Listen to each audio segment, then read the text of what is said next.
লক্ষ্মী ঠাকুর কোথায় থাকে? শুধু লক্ষ্মীর মূর্তি বসিয়ে পুজো করলেই হবে না, ছবি বসিয়ে পুজো করলেই হবে না, লক্ষ্মী থাকে কোথায় জানতে হবে। বাণিজ্যে বসতে লক্ষ্মী। যদি কোথাও খুব জোরদার ব্যবসা চলছে, জানবেন সেইখানে লক্ষ্মী আছে। ব্যবসা যেখানে, লক্ষ্মী সেইখানে আছে, কাজ করছে।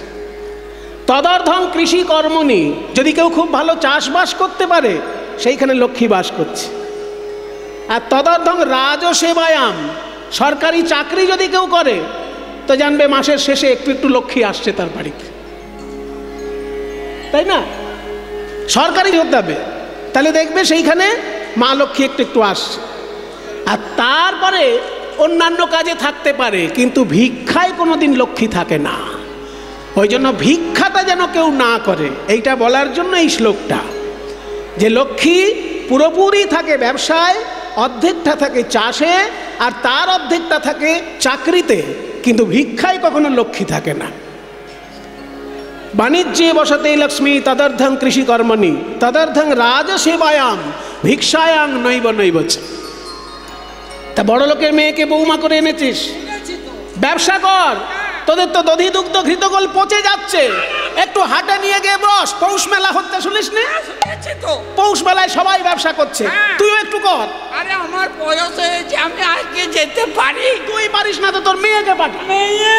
ওই যে, ও বাবা, ও যা মেয়ে না, খালি ঝগড়া করবে, সারাদিন ঝগড়া। তা আমরা গাছে কি আর আম হয়?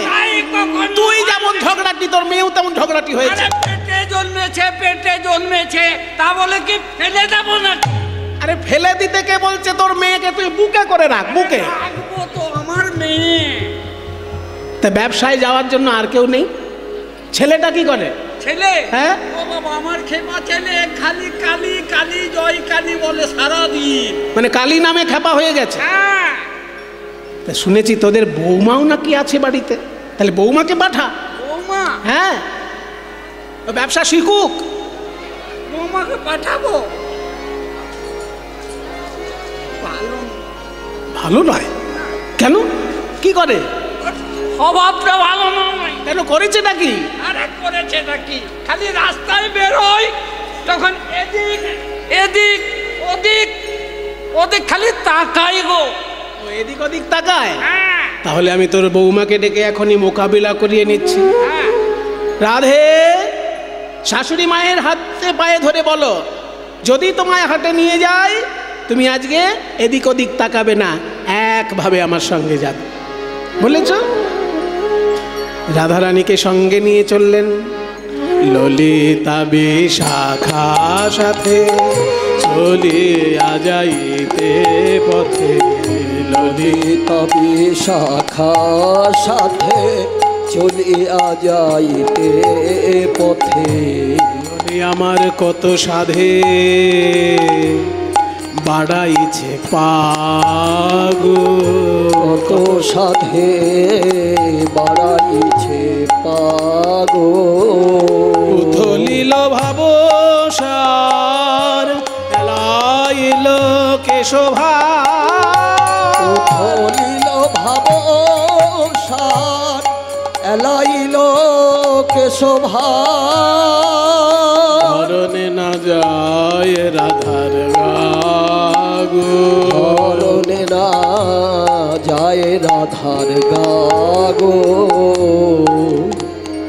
এ মা, আমাদের রাধারানীর মাথা থেকে কখনো ঘোমটা খুলে পড়ে না। আর দেখ আজকে কেমন ঘোমটা খুলে গিয়ে ওড়না কেমন মাটিতে লুটাচ্ছে।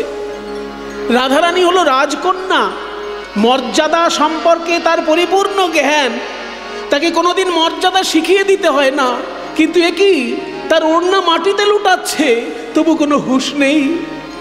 রাধার মন কোথায় গেল? ওগো তোরা দেখ না রাধা, রাধার উড়ো হে মা উড়নি পড়েছে,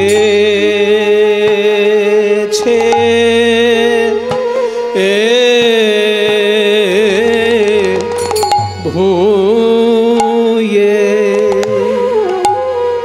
উড়নি পড়েছে ভুয়ে হেই মা ঘাম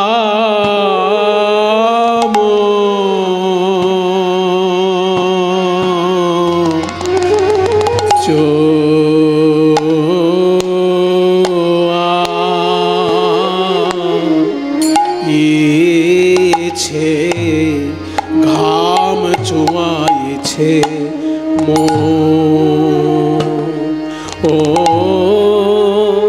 ও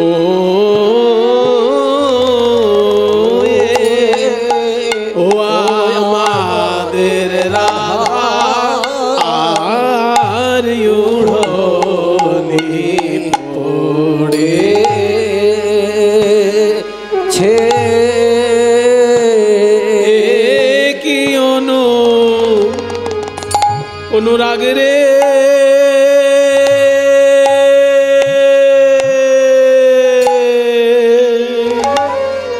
এমনই অনুরাগ নইলে গোবিন্দ ধন মিলবে কেন অনুরাগের বালাই যায় অনুরাগে উড়নি ধুলায় লুটায় আমাদের রাধার পথ বিপথ জ্ঞান নাই পথ বিপথ জ্ঞান নাই জলে অনলে জ্ঞান নাই আমাদের রাধার বুঝি বাহ্য স্মৃতি নাই আমাদের রাধার মন মিন ডুবেছে কৃষ্ণ প্রেম সর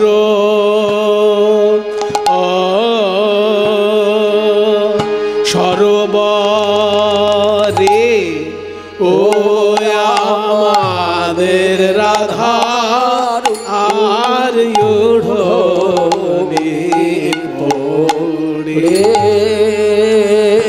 আমাদের রাধার মন মিন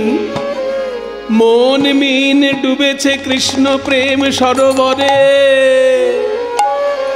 এমন অনুরাগ তো যার তার ভাগ্যে হয় না বাবা কিন্তু যার হয় তার এমনি হয় কৃষ্ণ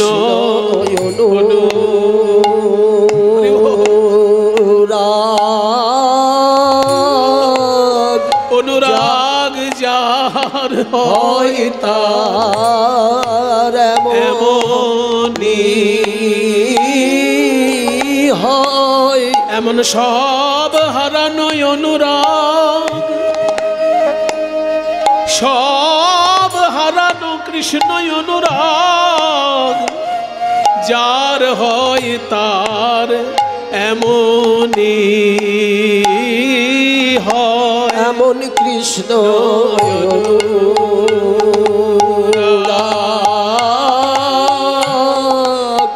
যার হয় তার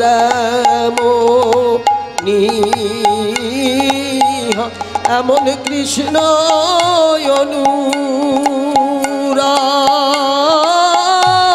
অনুরাগ যার হয় তার না না যার তার ভাগ্যে হয় না বটে কিন্তু যার হয় তার এমনি যার তার ভাগ্যে হয় না বটে যার হয় তার এমনি কৃষ্ণ অনুরাগ যার হয় তার এমনি হয় কৃষ্ণ অনুরাগ যার হয় তার এমনি হয় আমাদের রাধার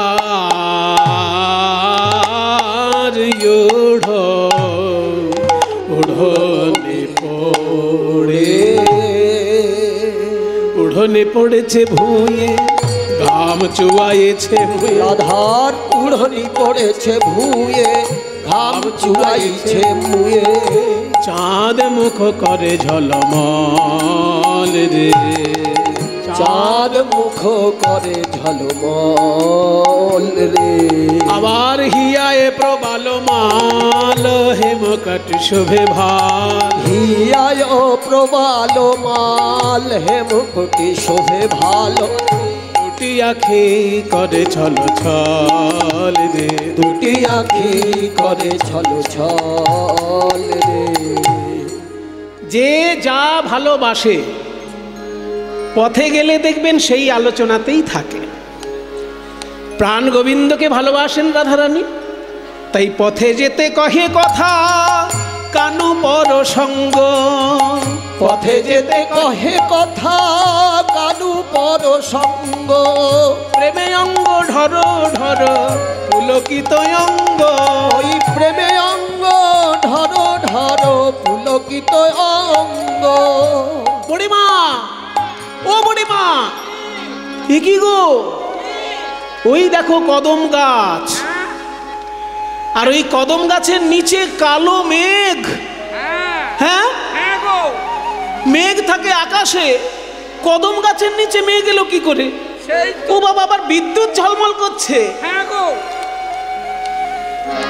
মানে গোবিন্দের শ্রী অঙ্গ যেন কালো মেঘ, আর হলুদ রঙের ধুতি, হলুদ ধুতিটা সোনালির ধুতি যেন ঝলমল ঝলমল করছে। বিদ্যুৎ, বস্ত্রটা যেন বিদ্যুৎ আর অঙ্গটা যেন কালো মেঘ। ওই দেখো মেঘ আর বিদ্যুৎ একসঙ্গে উদয় হয়েছে। হর কি দেখি দেখি গো বড়াই, দঠুকি একটা অপ্রচলিত সুরের দঠুকি। আরে হর কি দেখি, কি দেখি গো বড়াই। হর কি দেখি, কি দেখি গো বড়াই। কদম্বের তলে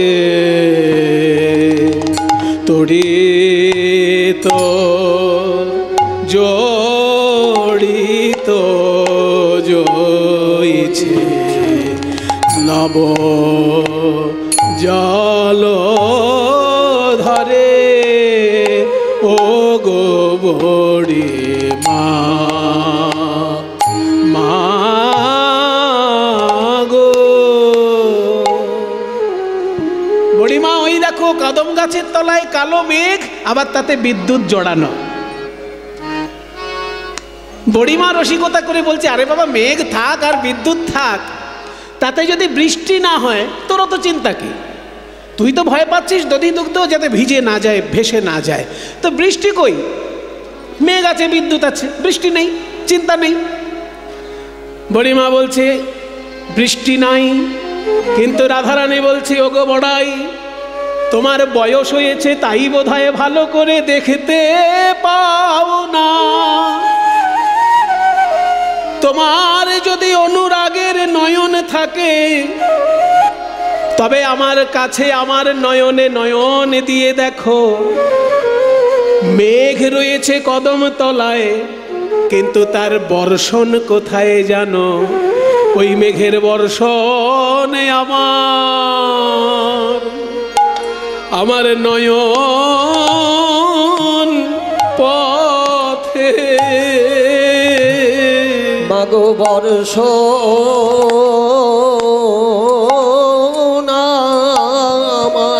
আমার নয়ন পথে।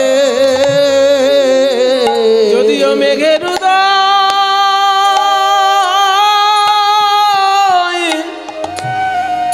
উদয় কদম তলাতে, মাগো বর্ষ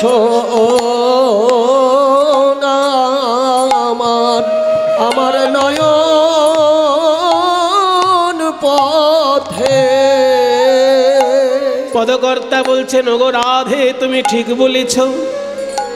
কৃষ্ণ যদি কালো মেঘ হয়, সেই মেঘে উদয় হয় এক জায়গায়, আর তার বর্ষণ হয় আরেক জায়গায়। ভক্তের হৃদয় আকাশে উদয় করি, নয়নের পথে বহয়ে বাড়ি। আমার হেন মনে হয় বিজুরি হয়ে, যেন জড়ায়ে থাকি ওই মেঘের গায়ে। জ্ঞানদাসে কহে না কহ আন, যে কহিলা ধ্বনি সেই সে প্রমাণ। ভাগ্যবান পদকর্তা বলছেন, ওগো রাধে তুমি ঠিক বলেছ, এই মেঘ সেই মেঘ বটে হে, সেই মেঘ বটে বটে হে, ত্রিভুবন প্লাবন করে মেঘ সেই মেঘ বটে হে, এ মেঘ ত্রিভুবন প্লাবন করে। তার লীলামৃত বরিশানে ওই ত্রিভুবন প্লাবন করে, লীলামৃত বরিশানে। ত্রিভুবন প্লাবন করে সেই মেঘ বটে। বটে হে। কৃষ্ণ নব জলধর, জগত শস্যই উপর, বরিক্ষয়ে লীলামৃতধার। এই হলো সেই মেঘ। কথা বলতে বলতে একদম সামনে চলে এসেছে। কৃষ্ণ আজকে কি হয়েছে জানেন? সরকারি অফিসার, গভর্নমেন্ট অফিসার। আর সেই গভর্নমেন্টের নাম কি? কংস রাজা। কংস রাজার রাজকর্মচারী সেজে কৃষ্ণ দাঁড়িয়েছে। বড় একটা লাঠি নিয়ে, রাস্তার মাঝখানে একটা বড় কলসি, বড় একখানা জ্বালা। সেই জ্বালার গায়ে লিখে রেখেছে দান ঘট, মানে যার কাছ থেকে যা ট্যাক্স নেওয়া হবে এই কলসির মধ্যে রাখা হবে, আর কংস রাজার বাড়িতে শেষকালে দিয়ে আসা হবে। কৃষ্ণ সেজেছে বড় অফিসার, আর তার অ্যাসিস্ট্যান্ট অফিসার আছে আবার, তার নাম সুবল। সুবল হচ্ছে অ্যাসিস্ট্যান্ট। এই সুবল, একদম কাউকে যেতে দিবি না, দরকার হলে দুখানা লাঠি রাখবি। সুবল হয়েছে সহকর্মী, আর শ্রীকৃষ্ণ হচ্ছেন রাজকর্মচারী, কর আদায় করার জন্য। দাঁড়াও, বলো বলো তোমরা ওই না বেশে কোথায় বা। কীর্তন গানে এমন কিছু দুর্লভ তাল আছে যা সারা ভারতে অন্য কোনো সঙ্গীতে পাবেন না। এমন একটা তাল এখন গাইছি, এটার নাম ইন্দ্রভাস তাল। এই ইন্দ্রভাস তাল কীর্তন গানেই আছে। এর আবার মধ্যলয় আছে, বিলম্বিত রূপ আছে। এখন মধ্যলয়ে গানটা হচ্ছে। বলো বলো ওই না বেশে কোথায় বা যাও গোয়ালে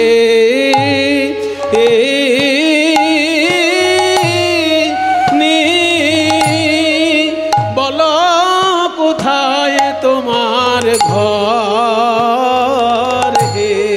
বলো বলো ওই না বেশে কোথায় বা যাও গোয়ালে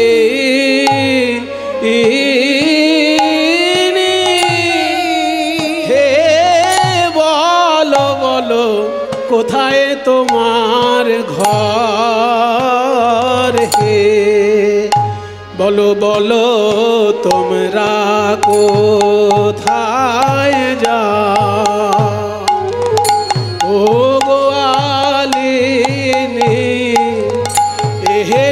সুন্দর বেশে দুটি বাহু দোলাইয়ে ও গরবিনী গরব ভরে বলো তোমরা কোথায়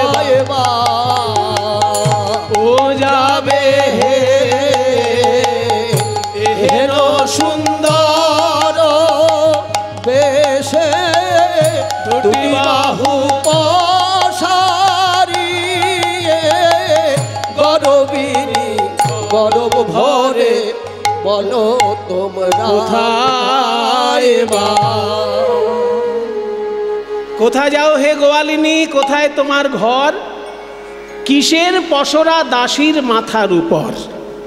এই যে এত সুন্দর সুন্দর ডালা সাজিয়েছ, কি আছে ওতে? আমাদেরকে নামিয়ে দেখাও। ললিতা বিশাখা বলছে, বাবা এই রাস্তার মাঝখানে কেউ কোনোদিন আজ অব্দি এরকম জিজ্ঞাসা করেনি। তুমি কে হে যে তোমাকে আমরা এই ডালা নামিয়ে ডালাগুলো খুলে খুলে দেখাবো? কে তুমি? কোন হরিদাস? দধি দুগ্ধ ঘৃত ঘোলে পসরায় আমার, দধি দুগ্ধ ঘৃত ঘোলে পসরায় আমার। কে তুমি? তোমার বলে উলাব পসার। কে তুমি? তোমার বলে উলাব পসার। আজ অবধি কেউ আমাদের জিজ্ঞাসা করেনি আর বলেনি ডালা নামিয়ে দেখাও। কে তুমি যে তোমার কথা আমরা নামাবো এই ডালা দেখাবো তোমায়? তখন বলছে, আমি কে শুনবে? আমি তোমাদের পাড়ার ছেলে, কিন্তু এতদিন আমাকে তোমরা চিনতে পারোনি। আমি কে শুনবে? আমি এই গরু চড়াতে চড়াতে একদম বিরক্ত হয়ে গেছি। গরু বেশিক্ষণ চড়ালে কি হয়? গরুর গোবর, গোমূত্র আর গরুর গায়ের গন্ধ এইগুলো সারাক্ষণ গায়ের মধ্যে থাকে। ওই জন্য গরু চড়াতে চড়াতে আমার বিরক্ত লেগে গেছে। তাই আমি সরকারি চাকরি করতে চাই। এই সরকারি চাকরি করার জন্য আমি অ্যাপ্লিকেশন লিখেছি কংস রাজার অফিসে। কংস রাজার কাছে আমি আবেদন জানিয়েছি সরকারি কাজ পাবার জন্য। এবার আমার আবেদনে কংস রাজা এতটাই সন্তুষ্ট, উপযুক্ত পাত্র দেখে উনি আমাকে একসঙ্গে দুটো চাকরি মঞ্জুর করেছে। বলে আজকাল এই চাকরির আকাল, ঘুষ দিয়েও আজকাল চাকরি পাওয়া যাচ্ছে না। কি বাবা, সবাই ঘুষ রেডি রেখেছে, মোটা মোটা বান্ডিল, বললেই ঘুষ দিয়ে দেবে। কিন্তু ঘুষ দিয়েও আজকাল চাকরি পাওয়া যাচ্ছে না, এমন একটা পরিস্থিতি তৈরি হয়েছে। আর সেইখানে শ্রীকৃষ্ণ বলছেন আমি দুটো চাকরি পেয়েছি। গায়ে জ্বালা ধরবে কি না? বেকার যারা আছে তাদের গায়ে জ্বালা ধরবে কি না যে আমরা এত চেষ্টা করে চাকরি পাচ্ছি না, পড়াশোনা করছি তাতে হচ্ছে না, ঘুষের টাকা রেডি রেখেছি তাতেও হচ্ছে না। আর কৃষ্ণচন্দ্র দুটো চাকরি পেয়ে গেছেন বলছেন, তাও সরকারি চাকরি। তা দুটো চাকরি কি কি? বলে আমার দুটো চাকরি হলো, এক, যারা নৌকায় পারাপার হয় অথচ পয়সা দেয় না সরকারকে, তাদের কাছ থেকে নৌকা থেকে পয়সা আদায় করে সরকারকে দেওয়া, ঘাটের ঘাটোয়াল। আর দুই হচ্ছে যারা দধি দুগ্ধ বিক্রি করে রাতারাতি বড়লোক হয়ে যাচ্ছে কিন্তু সরকারকে কর দিচ্ছে না, তাদের কাছ থেকে কর আদায় করে কংস রাজার কাছে পাঠানো। ঘাটের ঘাটোয়াল আমি পথে মহাদানী, ওই ঘাটের ঘাটোয়াল আমি পথে মহাদানী। তোমায় দান দিতে হবে শোনো বিনোদিনী, তোমায় দান দিতে হবে শোনো বিনোদিনী। ওই সর্বনাশ, আমরা এতদিন যাকে রাখাল ছেলে বলে চিনতাম, যাকে আমরা অবজ্ঞা করতাম, সে রাতারাতি কংস রাজার কাছে চাকরি পেয়ে গেল, একেবারে সরকারি অফিসার। আমার তখন গা কাঁপছে রে ললিতা। এই ট্যাক্সের অফিসার মানে কর আদায়কারী রাজ কর্মচারী দেখে আমার তো গা কাঁপছে। ওই ওই দানি দেখি দানি দেখি কাঁপিছে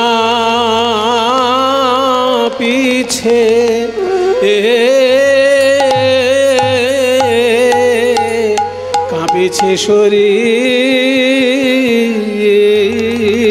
গো। বড় আড়তাল 20 মাত্রা। ও গো বড়া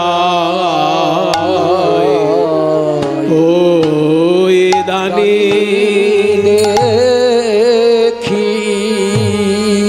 দেখি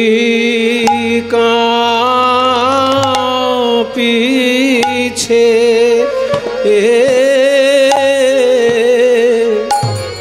কাঁপিছে শরীর গো। ও গো বড়া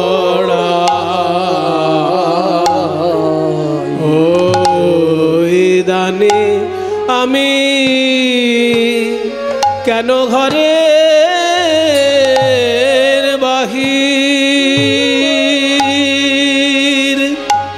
বাহির হলাম কাজ তো ভালো করি না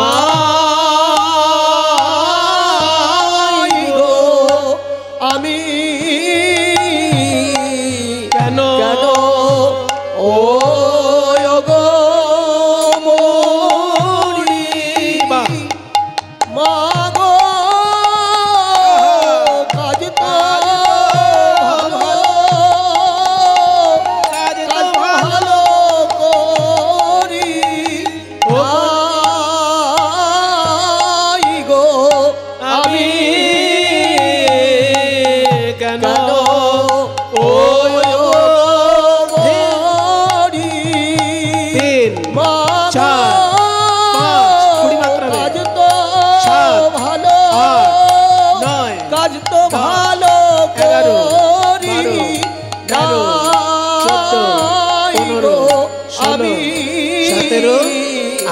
কেন ঘরে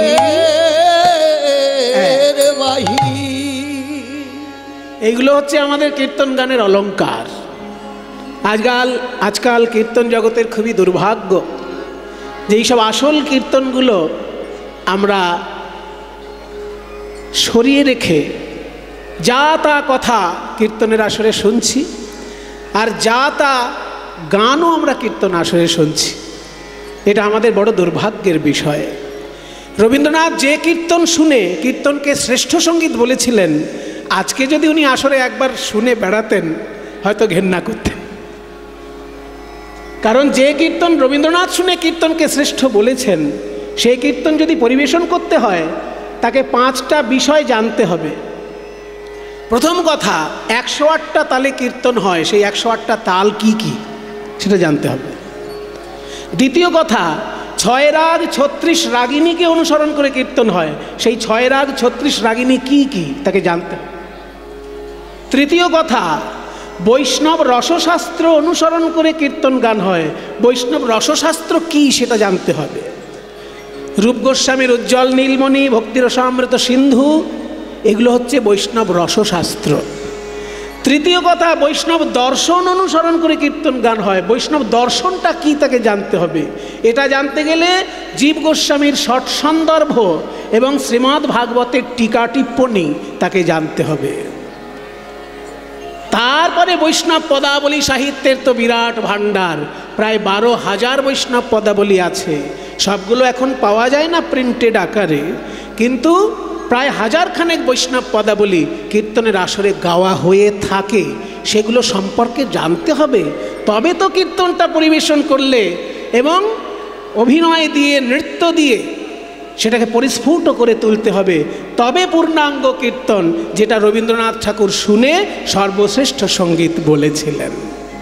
কীর্তনের পদ, কীর্তনের দর্শন, কীর্তনের সাহিত্য, কীর্তনের তাল, কীর্তনের সুর এবং ভাব রস, এতগুলো জিনিস যদি উপলব্ধিতে থাকে তবে সে কীর্তন পরিবেশন করলে সঠিক কীর্তন হবে।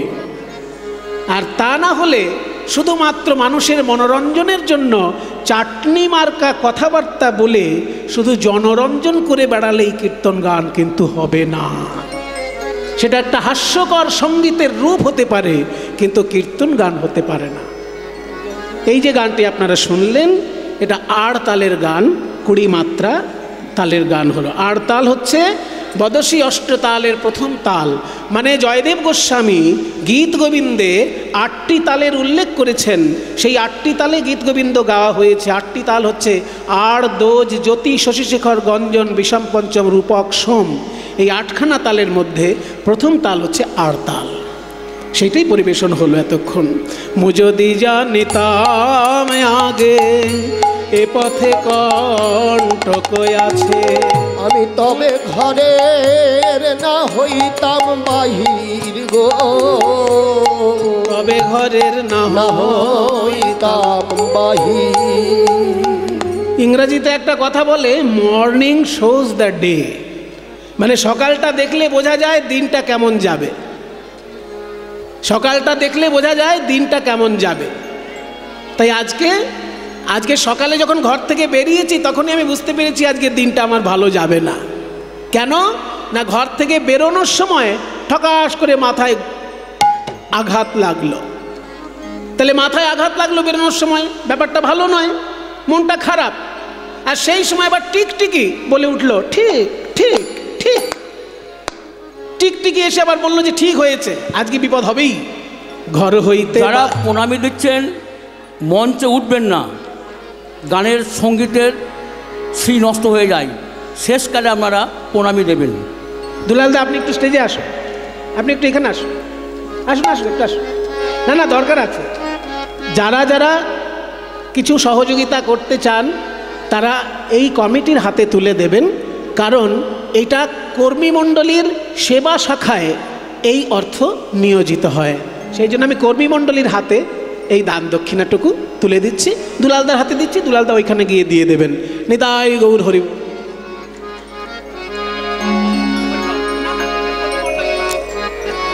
ঘর হইতে বাহির আইতে ও চালো ঠেকিল মাঠে, হাঁচি জেঠি না গো নিলাম বাধা গো, যেমন হরিণী পলাইয়া যাইতে ঠেকিল ব্যাধের হাতে।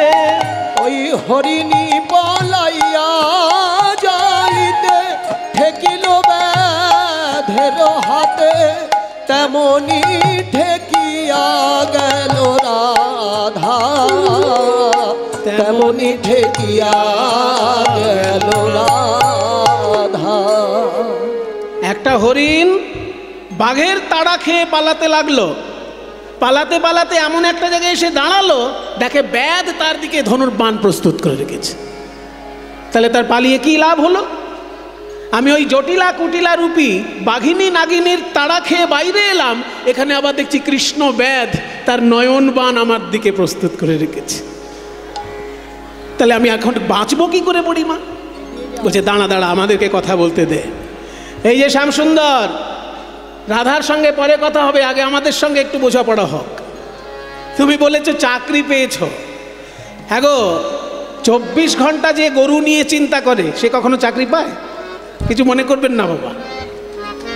গরু যদি চড়ানো হয় খুব ভালো কথা। গরু হচ্ছে ভারতবর্ষের ক্ষেত্রে, পৃথিবীর ক্ষেত্রেই গরু খুব উপকারী, কিন্তু ভারতবর্ষে বিশেষ করে গরুর সম্মান আছে। যে সম্মান ভারতে গরুর আছে, পৃথিবীতে অন্য কোনো দেশে সেই সম্মান নেই। তার কারণ আছে।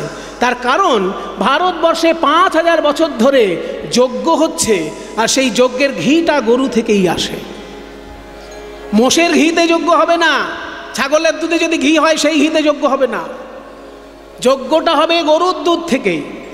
সেই জন্য গরুর যে সম্মান ভারতবর্ষে, মাতৃ সম্মান, মাকে যে সম্মান দেওয়া হয়, গরুকে ভারতের মুনি ঋষিগণ সেই সম্মান দিয়েছেন, কারণ তার দুধের ঘি দিয়ে দেবতাদের উদ্দেশ্যে যজ্ঞ হয়। সেই জন্য গরু চড়ানো খুব ভালো কথা। কিন্তু 24 ঘন্টায় যদি কেউ গরু নিয়েই চিন্তা করে, সে চাকরি পাবে? IAS অফিসার হতে পারবে? DM হতে পারবে? SDO হতে পারবে? DM SDO হতে গেলে তাদেরকে কঠিন কঠিন পড়াশোনা করতে হয়। আইএএস পড়াশোনা করতে হয়, WBCS পড়াশোনা করতে হয়। তা WBCS পড়াশোনা, আইএএস পড়াশোনা করবে তবে তো অফিসার হবে। এরকম গরুর পেছনে ছুটাছুটি করে গায়ে গোবর মাখলে সে চাকরি পাবে? হ্যাঁ দেহে নন্দের সুত, বলো কে তোমায় করেছে মহাদানী, দানী কে তোমায় করেছে মহাদানী। তুমি দণ্ডে কাচো নানা কাচো, না ছাড়ো রমণীর পাছো। ও কানাই হে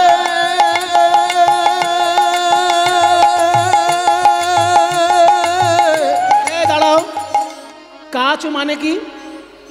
বৈষ্ণব পদাবলীর ভাষা সম্পর্কে সচেতন না হলে উল্টো পাল্টা ভাববেন। কিন্তু আমি বলছি দণ্ডে কাচো নানা কাচো, এটা শুনে যদি কেউ জানলার কাঁচ ভাবেন, সর্বনাশ। কাঁচ মানে এখানে জানলা দরজার কাঁচ নয়, কাঁচ মানে এখানে বেশভূষা। দণ্ডে কাচো নানা কাচো মানে এক দণ্ডের মধ্যে, অর্থাৎ 24 মিনিটের মধ্যে তুমি নানা রকম পোশাক পাল্টাচ্ছ। সকালে একরকম পোশাক, দুপুরে একরকম পোশাক, সন্ধ্যাবেলা একরকম পোশাক। মেয়েদের মন ভোলানোর জন্য যারা দিনরাত পোশাক পাল্টে বেড়ায় তারা আর যাই হোক চাকরি পায় না। তুমি দণ্ডে কাচো নানা কাচো, না ছাড়ো রমণীর পাছো। দণ্ডে কাচো নানা কাচো, না ছাড়ো রমণীর পাছো। আবার বুঝাইলেও না বুঝো হিতবাণী, হে কানাই বুঝাইলেও না বুঝো হিতবাণী, হে কানাইকে তোমায় করেছে মহাদানী। হে দেহে দ্বন্দ্বের সুর, কে তোমায় করেছে মহাদানী। গরুর রাখাল সারাক্ষণ গরুর পেছনে হর হট, এই বাঁয়ে যা বাঁয়ে যা, ধবলি শ্যামলি, শুধু গরুর নাম মুখস্থ আছে। বলো তো ভারতবর্ষের রাজাদের নাম কি? ভারতবর্ষে 50 জন রাজার নাম পরপর বলতে পারবে? রাজাদের নাম মনে নেই, গরুর নামগুলো মুখস্থ আছে। রাখালো বর্বর জাতি, ধেনু রাখো দিবারাতি। রাখালো বর্বর জাতি, ধেনু রাখো দিবারাতি। যারা ইতিহাস পড়ে তাদের রাজাদের নাম মুখস্থ থাকে, থাকে না বাবা? বাবার হইল আবার জ্বর সারিল ঔষধে, এটা তো সবার মুখস্থ। বাবার মানে বাবর, হইল মানে হুমায়ুন, আবার মানে আকবর, জ্বর মানে জাহাঙ্গীর, সারিল মানে শাহজাহান, ঔষধে মানে ঔরঙ্গজেব। তাহলে রাজার নাম পরপর মুখস্থ রাখতে হয়, যারা পড়াশোনা করে তাদের থাকে। আর তোমার শুধু নাম মুখস্থ আছে, ধবলি শ্যামলি পিয়ালি মঙ্গলি। রাখালো বর্বর জাতি, ধেনু রাখো দিবারাতি। রাখালো বর্বর জাতি, ধেনু রাখো দিবারাতি। মহিষ গোধন বৎস লইয়া, মহিষ গোধন বৎস লইয়া। কুলবতী সনে হাসো। সিরিয়াসনেস বলে কিচ্ছু নেই। যারা বড় চাকরির পড়াশোনা করে তাদের ভেতরে একটা সিরিয়াসনেস গ্রো করে। আর তুমি তো মেয়ে মানুষ দেখলেই মেয়েদের দেখলেই যারা হি হি হু হু করে বেড়ায় তারা কোনোদিন চাকরি পায় না। কুলবতী সনে হাসো, ইথে নাহি রাজবাস। কুলবতী সনে হাসো, ইথে নাহি লাজবাস। এখনই কংসের দিব কইয়া, হে কানাই এখনই কংসের দিব কইয়া, হে কানাইকে তোমায় করেছে মহাদানী। হে দেহে নন্দের সুর, কে তোমায় করেছে মহাদানী। সাবধান সাবধান, জাত নিয়ে একদম কথা বলবে না। আমি গরু চড়াই বলে আমি কি মানুষ না? গরু চড়াই বলে তুমি আমাকে রাখাল একবারে বর্বর জাতি বলে দিলে? শোনো রাধারানী, আমি যদি বর্বর জাতি হই তাহলে তোমার বাবা বৃষভানু রাজা কি করেছে? বৃষভানু নামটা পড়ে দেখো ভালো করে, ভানুর আগে কি আছে? হ্যাঁ, রাধারানীর বাবার নামটা কি? বৃষভানু রাজা। তাহলে ভানুর আগে কি আছে? তাহলে গরু বাছুর নিয়ে তো তোমাদেরও একেবারে জাত ধর্ম কুল ধর্ম গরু বাছুর নিয়ে, আর আমাকে বলছো রাখাল জাতি। কি কহিলে সুধামুখী কি কহিলে, আস্তে আস্তে, আমি মাঠে ধেনু রাখি কি কহিলে, সুধামুখী আমি মাঠে ধেনু রাখি। এই যে পুরুষে সকলই শোভা পায়, ও গো রাধে পুরুষে সকলই শোভা পায়, ও গো রাধে।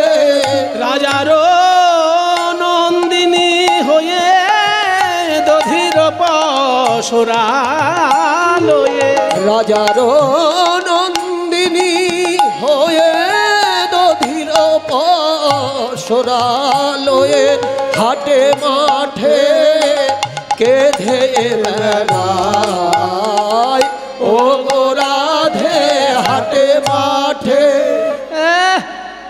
বাবার নাম বলছে রাজা বৃষভানু, আর ওদিকে এমন বাড়িতে বিয়ে দিয়েছে যে তারা মাথায় দধি দুগ্ধ দিয়ে হাটে পাঠিয়ে দিয়েছে। হাটে যারা বিক্রি করে দধি দুগ্ধ, সে কখনো বলে আমি রাজকন্যা? আমরা স্বপনেও তো শুনি নাই, রাজার মেয়ে দধি বেচে, স্বপনেও তো শুনি নাই। রাজার মেয়ে দধি বেচে, দহিলে দহিলে বলে, খেয়াল করুন কথাটা, দহিলে দহিলে বলে না হিন্দি ভাষী যারা, এ বাবু দহিলে, বাবু দহিলে। তা তুমি তো মুখে বলছো দহিলে, আর ওই কথা বলে জানো আমায় দহিলে দহিলে দহিলে দহিলে, আমার মন প্রাণ জ্বলে যায় দহিলে। শোনো, আর একটা কথা শুনবে, চাকরি পেতে হয় পড়াশোনা করে, পড়াশোনা করে চাকরি পেতে হয়, বুদ্ধি থাকলে সে চাকরি পায়। বলে তোমার বুদ্ধিই বা কি আছে, কোন গুণে বেধি তোমায় দানি করেছে, তোমায় দানি করেছে, তোমায় দানি করেছে, বলো কোন গুণে, বলো তোমায় দানি করেছে। রূপেতে ভ্রমরা গুণে ননি চোরা, রূপেতে ভ্রমরা গুণে ননি চোরা, ধনেতে ধবলি বসতি আছে, রূপেতে ভ্রমরা গুণে ননি চোরা, ঘন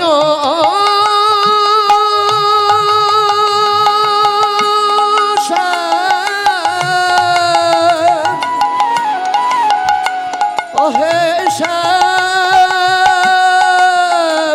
বাকাশ, তুমি রূপেতে ভ্রমরা গুণে ননি চোরা, ধনেতে ধবলি বসতি গাছে। দাঁড়াও দাঁড়াও দাঁড়াও, চাকরি পেতে গেলে অনেকগুলো গুণ থাকতে হয়, রূপও থাকতে হয়। দেখবেন এক একটা বড় বড় অফিসার কত সুন্দর দেখতে হয়, হাঁ করে তাকিয়ে থাকতে ইচ্ছে করে তাদের মুখের দিকে। আর তোমার যে রূপ, রূপেতে ভ্রমরা, কালো ভ্রমরের মতো তোমার রং গায়ের। আর যদি বলো গুণে চাকরি হয়, গুণ যা তোমার তাও তো সবাই জানে, ছোটবেলায় লোকের বাড়িতে বাড়িতে মাখন চুরি করে বেড়াতে, এই তো তোমার গুণ। আর যদি বলো ঘুষ দিয়ে চাকরি পাওয়া যায়, সেই ঘুষ দেবার ক্ষমতা তোমার আছে। সম্পত্তি বলতে তো কয়েকটা রোগা রোগা গরু, ধনেতে ধবলি। আর বাড়িঘর ভালো নেই বলেই তো গাছে বসে বাঁশি বাজাও, বসতি গাছে। যিনি পোড়াকাষ্ঠ বরণ উৎকৃষ্ট বচন সুমিষ্ট জানা আছে। কিছু মনে করবেন না, কেউ যদি ফর্সা হয় তাকে যদি বলা হয় তুমি কি ফর্সা গো, তার খুব আনন্দ হয়। কিন্তু কারোর গায়ের রং যদি কালো হয়, তাকে যদি কেউ বলে তুমি কি কালো গো, তার ভালো লাগে। কৃষ্ণকে যেই কালো বলেছে অমনি গোবিন্দের একেবারে মনটা খুব খারাপ হয়ে গেল। আমায় কালো বলো না,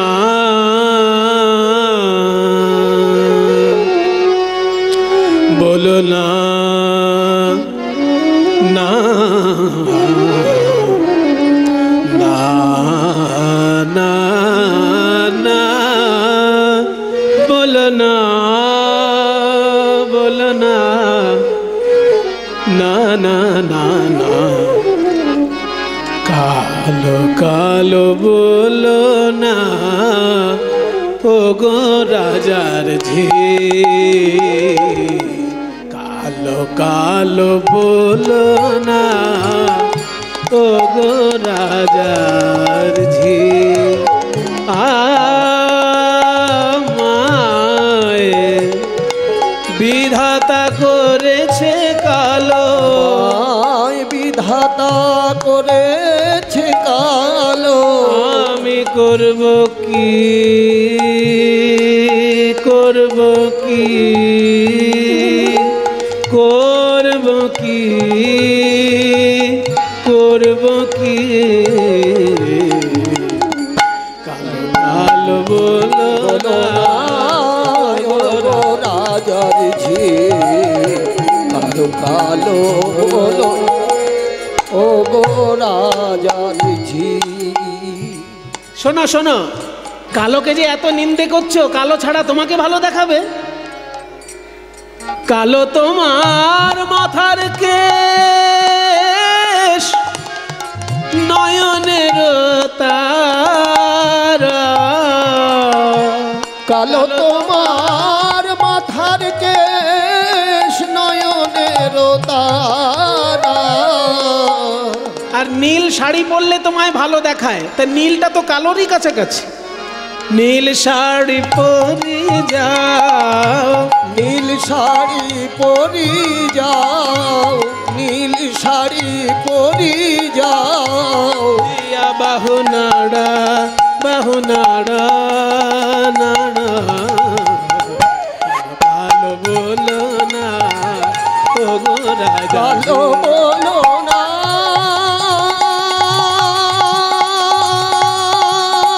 আমায় কালো বলো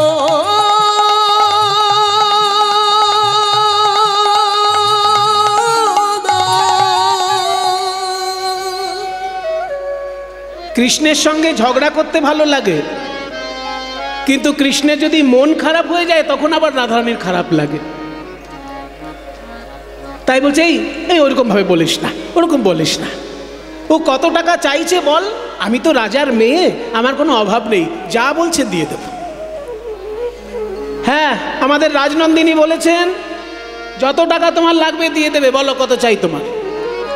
আচ্ছা কর দেবে তাহলে? হ্যাঁ দেব।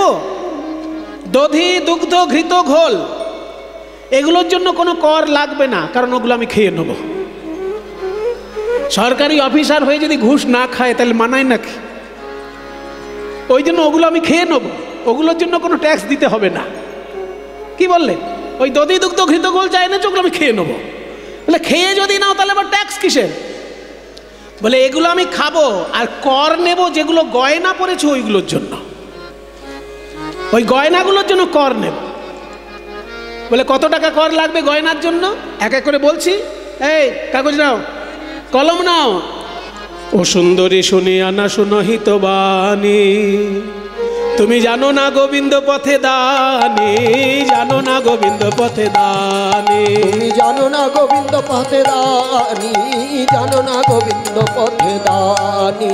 আহা শিথির সিন্দুর তোমার নয়নের কাজল, শিথির সিন্দুর আর নয়নের কাজল, 2 লক্ষ দান তার মাগে গিরিধর, 2 লক্ষ দান তার মাগে গিরিধর। শিথির সিঁদুর আর চোখের কাজল, এজন্য 2 লাখ টাকা লাগবে। 2 লাখ? হ্যাঁ, চোখের কাজল আর সিঁদুরের জন্য 2 লাখ? শোনো, আমরা জীবনে দিইনি আর এখনো দেব না, তবে কারা দেবে তাদের খবর বলে দিতে পারি। তারাই দেবে 2 লক্ষ, তারাই দেবে দুই লক্ষ। যাদের দুই দিকে লক্ষ্য, আমরা তো 1 লক্ষ নিয়ে এসেছি। যাদের দুদিকে লক্ষ্য তারা দেবে। দুটো দিক কি কি? যাদের দুই দিকে লক্ষ্য, যারা কৃষ্ণও চায় বিষয়ও চায়। যাদের দুই দিকে লক্ষ্য, কৃষ্ণ চায় বিষয় চায়, তারাই দেবে দুই লক্ষ। তাহলে ঠিক আছে, কানের দুল, কানের দুল হিরে দিয়ে তৈরি কানের দুল, কর্ণের কুণ্ডল গলে গজমতি হার, গজমতি হার। 4 লক্ষ দান তার করিলাম নির্ধার, করিলাম নির্ধার। কানের দুল আর গলার গজমতি হার, এর জন্য 4 লক্ষ টাকা কর। হ্যাঁ, 4 লাখ আমরা দিইনি, তবে কারা দেবে জানো? তারাই দেবে 4 লক্ষ। তারাই দেবে 4 লক্ষ। যাদের 4 দিকে লক্ষ্য, যাদের 4 দিকে লক্ষ্য, ধর্ম অর্থ কাম মোক্ষ। যাদের 4 দিকে লক্ষ্য, ধর্ম অর্থ কাম মোক্ষ, তারাই দেবে 4 লক্ষ। বৈষ্ণব দর্শন অনুসারে ধর্ম অর্থ কাম মোক্ষ এই 4টের ঊর্ধ্বে হচ্ছে প্রেমের স্থান। সেই জন্য প্রেমকে বলা হয় পঞ্চম পুরুষার্থ কৃষ্ণ প্রেম। সাধারণ মানুষ মাথার ঘাম পায়ে ফেলে 4টে জিনিসের জন্য, হয় ধর্ম, নয় অর্থ, নয় কাম, নয় মোক্ষ। কিন্তু বৈষ্ণব সাধনা যে করবে এই 4টের ঊর্ধ্বে উঠে তাকে বিশুদ্ধ প্রেম পাওয়ার জন্য সাধনা করতে হয়। সেটা হচ্ছে পঞ্চম পুরুষার্থ প্রেম। সেই জন্য আমরা তো দেবো না, যারা ওই 4টে নিয়ে পড়ে আছে তারা দেবে। ঠিক আছে, তাহলে এই যে দেখো হাতের কঙ্কন আর কোমরের কিঙ্কিনি, এর জন্য টাকা দিতে হবে। করের কঙ্কন আর কোটির কিঙ্কিনি, 6 লক্ষ দান মাঝে দানি শিরোমণি। হাতের কঙ্কন আর কোমরের কিঙ্কিনির জন্য 6 লক্ষ টাকা। 6 লক্ষ তারাই দেবে 6 লক্ষ। তারাই দেবে 6 লক্ষ।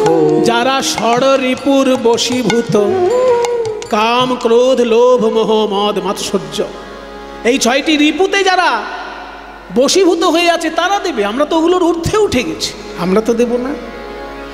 বলে তাহলে আর শেষ কথা বলি? হ্যাঁ, শেষ কথা বলো। শেষ কথা শেষ কোথায় হয়? চরণে শেষ হবে।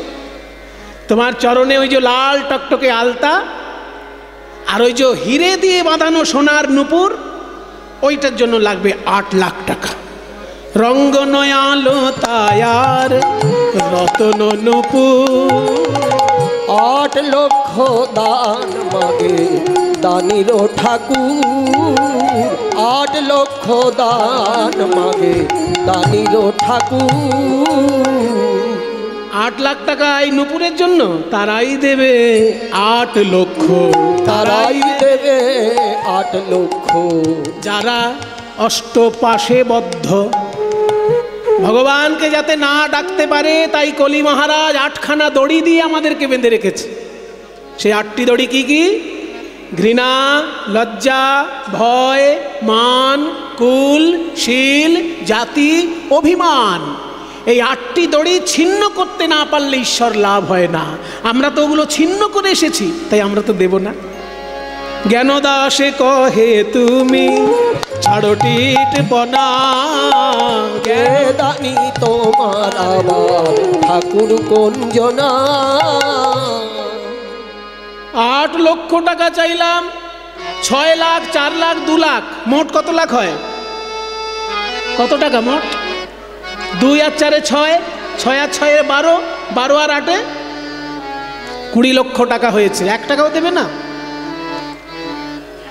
কবিগুরু রবীন্দ্রনাথ বলছেন, আমার হৃদয় প্রাণ মন আমি কি বলে করিব নিবেদন।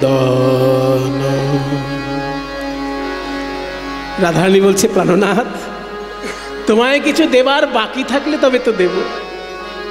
কি দিব বধূ মনে ভাবি আমি, যে ধন তোমারে দিব সেই ধন তুমি। তুমি যে আমার বধূ, আমি যে তোমার ধন তোমায় দিব, কি যাবে আমার। দেখুন পদাবলীর ভাষা আর রবীন্দ্রনাথের ভাষা কত কাছাকাছি। চিত্তে আসি দয়া করি, নিজে লহ অপহরে, কর তারে আপনারি ধন। আমার হৃদয় প্রাণ মন আমি কি বলে, এই যে প্রকাশ, এই তো রবীন্দ্রনাথ। আমি কি বলে করিব নিবেদন। যদি বলো তোমার দেহটা আমায় দিয়ে দাও, দেহটা দিয়ে দেব। এই দেহটারই বা কি মূল্য? মানুষ যখন মরে যায় এই দেহটাকে হয় পুড়িয়ে দেয়, না হয় মাটি চাপা দিয়ে দেয়, না হয় জলে ভাসিয়ে দেয়। ভাগবত বলেছে না, দেব সঙ্গীতম অপ্যন্তে কৃমি বীড় ভস্ম সঙ্গীতম।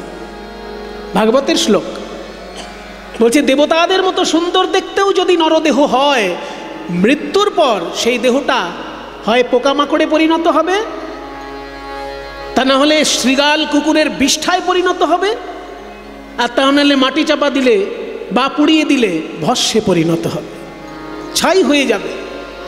শৃগাল কুকুর যদি খেয়ে নেয় তাহলে তার বিষ্ঠায় পরিণত হবে। কৃমি বীড় ভস্ম সঙ্গীতম। রবীন্দ্রনাথ বলছেন শুধু ধুলা, শুধু ছাই, মূল্য যার কিছু নাই, মূল্য তারে করো সমর্পণ। শুধু ধুলা শুধু ছাই, মূল্য যার কিছু নাই, মূল্য তারে করো সমর্পণ। স্পর্শে তব পরশ রতন, মূল্য তারে করো সমর্পণ। মূল্যহীন বস্তুও মূল্যবান হতে পারে পরশমণির ছোঁয়া যদি পায়। 1 কেজি লোহা কত টাকা দাম, আর 1 কেজি সোনা কত টাকা দাম? লোহার তো তেমন কিছু একটা দাম নেই, কিন্তু 1 কেজি সোনা, পরশ পাথর যদি ছোঁয়া পায় তাহলে লোহা সোনায় পরিণত হয়ে যায়, তার মূল্য বেড়ে যায়। ঠিক তেমনি আমার এই মূল্যহীন জীবন তোমার চরণের স্পর্শ যদি পায়, মূল্যবান হয়ে যাবে। মূল্য তারে কর সমর্পণ, স্পর্শে তব পরশ রতন, মূল্য তারে কর সমর্পণ। যেদিন তোমার চরণের ছোঁয়ায় আমার এই মূল্যহীন জীবন মূল্যবান হয়ে যাবে, সেদিন আমি ডেকে ডেকে সবাইকে বলবো, ওরে আমি এমন একজনের কৃপা পেয়েছি যার ছোঁয়া পেয়ে আমার মূল্যহীন জীবন মূল্যবান হয়ে গেছে, তোরাও তাকে ডাক। তোমারই গৌরবে যাবে আমার গৌরব হবে, সব তবে দিব বিসর্জন। আমার হৃদয় প্রাণ মন আমি কি বলে করিব নিবেদন। আমার হৃদয় প্রাণ মন কি বলে করিব নিবেদন। আমি কি বলে করিব নিবেদন। আর তোরা কোনো কথা বলিস না, আর কিছু বলিস না, এবারে চেয়ে দেখ, দেখ দেখ চেয়ে দেখ বধুর চাঁদ মুখখানি, ওই দেখ ঘামে আছে চাঁদ,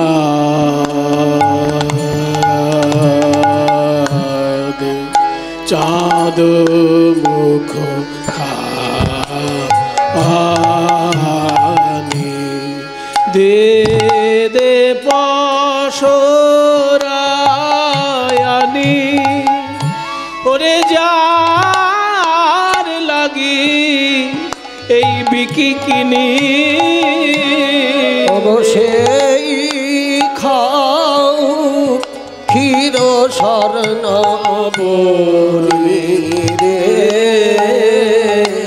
সেই খা আমরা যার লাগি এই পথে এলাম, কুলের মুখে কালি দিয়ে আমরা কুল কামিনী হয়ে, কুলের মুখে কালি দিয়ে আমরা যার লাগি এই পথে এলাম, সেই খাও ক্ষীর স্বর্ণ বলি রে, ক্ষীর স্বর্ণ আহা, এত বলি মহাসুখে দুহু হ্যারে দুহু মুখে, এত বলি মহাসুখে দুহু হ্যারে দুহু মুখে, সুখের সায়র মাঝে ভাসে সুখের মাঝে ভাসে, রূপ সুমাধুরী হেরিয়া নয়ন ভরি, রূপ সুমাধুরী হেরিয়া নয়ন ভরি, গুণ গায়ে বৃন্দাবন দাসে, গুণ গায়ে বৃন্দাবন, গুণ গায়ে বৃন্দাবন, বলে এক মুখে কি গুণ গাইব, এক মুখে কি গুণ গাইব, কোটি বদন দিলে না বিধি, এক মুখে কি গুণ গাইব, কোটি বদন দিলে না বিধি, এক মুখে কি গুণ গাইব, কেন কোটি বদন দিলে না বিধি, আমি গুণ গাইতাম নিরবধি, কোটি বদন দিলে না বিধি, রূপ গাইতাম নিরবধি, কোটি বদন দিলে না বিধি, গুণ গাইতাম নিরবধি, এক মুখে কি গুণ ওই গাইব, রাধা শ্যাম দোহাকার হইল মিলন, এবার বদন ভরে হরি বল যত ভক্তগণ, আর বদন ভরে হরি বল যত, জয় রাধে রাধে রাধা গোবিন্দ বল, জয় রাধে রাধা গোবিন্দ জয়, জয় রাধে রাধে রাধা গোবিন্দ জয়, জয় রাধে রাধে রাধা গোবিন্দ, জয় জয় রাধে জয় রাধে জয় রাধে জয় রাধ, গৌর হরি বল হরি বল হরি বল হরি বল, নিতাই গৌর হরি বল।